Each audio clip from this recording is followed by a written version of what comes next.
사랑하는 새벽나라 친구들, 여러분과 수요일 말씀을 나눌 장재원 목사입니다. 오늘 말씀을 통해 하나님의 마음을 깨닫는 귀한 시간 되기를 바랍니다. 우리는 미로찾기 게임을 좋아합니다. 미로찾기 게임이 재미있어야 하는 조건은 약간은 난이도가 있어야 한다는 것, 그리고 반드시 입구와 출구가 있어야 한다는 것입니다. 만약 난이도가 매우 낮으면 게임이라고 말하기도 애매할 것입니다. 입구는 있는데 출구가 없다면 게임은 재미 요소가 아닌 짜증의 요소만 늘어날 것입니다. 우리 인생은 어떠할까요? 그렇습니다. 미로찾기와도 같습니다. 약간의 난이도가 있는 것 같지만 반드시 출구가 있습니다. 그리고 그 출구는 미로와도 같은 세상을 만드신 하나님 앞에서 비로소 찾을 수 있습니다. 오늘 말씀의 제목은 탈출 바벨론입니다. 오늘의 말씀은 요한계시록 18장 1절에서 8절입니다. 이 일 후에 나는 다른 천사가 큰 권세를 가지고 하늘로부터 내려오는 것을 보았습니다. 그의 영광으로 인해 땅이 환해졌습니다. 그가 우렁찬 소리로 외쳤습니다. 무너졌다. 큰 도성 바벨론이 무너졌다. 바벨론은 귀신들의 처소가 됐고 모든 더러운 영의 소굴이 됐고 모든 악하고 가증스러운 새들의 소굴이 됐다. 이것은 모든 나라가 그녀의 음행으로 인한 진노의 포도주를 마셨고 땅의 왕들이 그녀와 더불어 음행했으며 땅의 상인들이 그녀의 사치의 능력으로 인해 불을 쌓았기 때문이다. 그때 나는 하늘에서 다른 음성을 들었습니다. 그 음성은 이렇게 말했습니다. 내 백성들아, 너희는 그 여자에게서 나오라. 이는 너희로 그녀의 죄악들에 동참하지 않고 그녀가 받을 재앙들을 받지 않게 하려는 것이다. 이것은 그녀의 죄악들이 하늘에까지 쌓였고 하나님께서 그녀의 불의한 행위들을 기억하셨기 때문이다. 너희는 그녀가 너희에게 준 만큼 돌려주고 그녀가 너희에게 행한 만큼 2배로 갚아주며 그녀가 부은 잔에 2배로 부어 그녀에게 주라. 그 여자가 자신을 영화롭게 하고 사치한 만큼 너희는 그녀에게 고통과 슬픔을 안겨주라. 이는 그녀가 마음으로 말하기를 나는 보좌에 앉은 여왕이다. 나는 과부가 아니며 결코 슬픈 일을 만나지 않을 것이다. 라고 하기 때문이다. 그러므로 그 여자에게 사망과 슬픔과 기근의 재앙이 한날에 임하고 그녀는 불에 타버릴 것이다. 이는 여자를 심판하시는 주 하나님께서 강하시기 때문이다. 오늘 말씀은 바벨론이 무너졌다는 표현을 통해서 로마의 멸망을 선포하고 있습니다.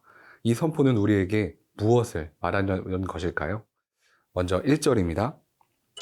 이 일 후에 나는 다른 천사가 큰 권세를 가지고 하늘로부터 내려오는 것을 보았습니다. 그의 영광으로 인해 땅이 환해졌습니다. 천사가 하늘의 권세를 가지고 내려오고 있습니다. 이 권세는 하나님의 권세로 천지를 창조하신 가장 높으신 분의 권세입니다. 그분의 권세가 있으므로 그 땅이 환해지고 있다고 말하고 있습니다. 빛이 있으라 말씀하시며 천지를 창조하신 주님, 그분의 영향이 있는 곳에는 빛이 비추어지게 됩니다. 어둡고 부정적인 에너지가 있는 곳에 하나님의 빛이 비추어지면 그곳은 선하고 밝은 에너지로 변하게 됩니다. 이것이 하나님의 속성입니다. 천사가 선포합니다. 2절입니다. 그가 우렁찬 소리로 외쳤습니다. 무너졌다. 큰 도성 바벨론이 무너졌다.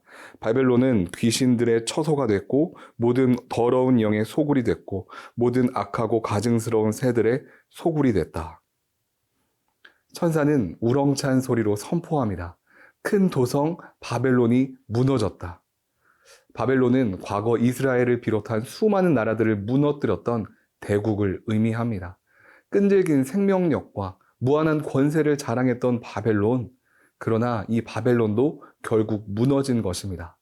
바벨론이 무너졌다. 이 바벨론은 현재 도덕적 타락과 사치가 극에 달해 교만해질 대로 교만해진 바로 로마를 상징합니다. 화려한 문명과 세상의 중심이 되고 있었던 이 로마 역시도 결국 하나님의 경고대로 멸망하고 말았습니다. 우리의 삶을 돌아봅시다. 바벨론이나 로마와도 같이 세상이 말하는 가치를 추구하고 있는 우리의 모습을 말입니다. 하나님을 믿는 우리는 창조주 아래 겸손해야 합니다. 세상이 말하는 부와 사치를 기준으로 살아가는 것이 아니라 멸망이 숨어 있지만 하나님의 말씀을 기준으로 살아가는 삶에는 영원한 기쁨과 진정한 생명이 숨어 있습니다. 바벨론은 무너졌습니다. 로마도 무너졌습니다.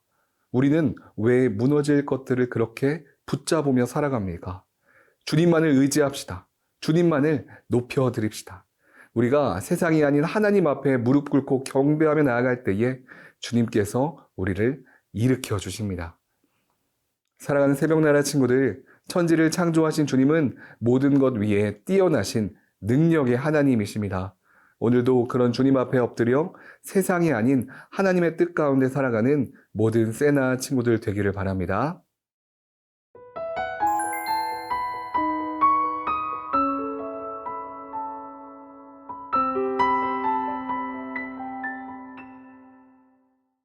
천사의 우렁찬 선포가 있었습니다.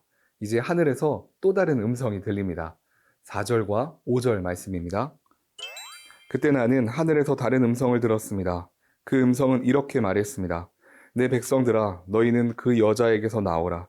이는 너희로 그녀의 죄악들에 동참하지 않고 그녀가 받을 재앙들을 받지 않게 하려는 것이다. 이것은 그녀의 죄악들이 하늘에까지 쌓였고 하나님께서 그녀의 불의한 행위들을 기억하셨기 때문이다.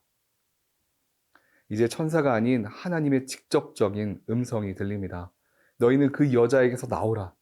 이 여자는 여전히 바벨론을 상징하며 멸망한 그 바벨론의 죄악에서 벗어날 것을 말씀하고 계십니다.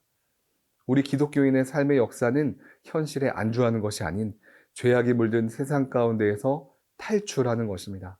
하나님께서는 아브라함을 갈대아의 우르에서 나오라고 하셨고 이집트에 갇혀있던 이스라엘 백성들을 모세를 통해 나오라고 하셨습니다.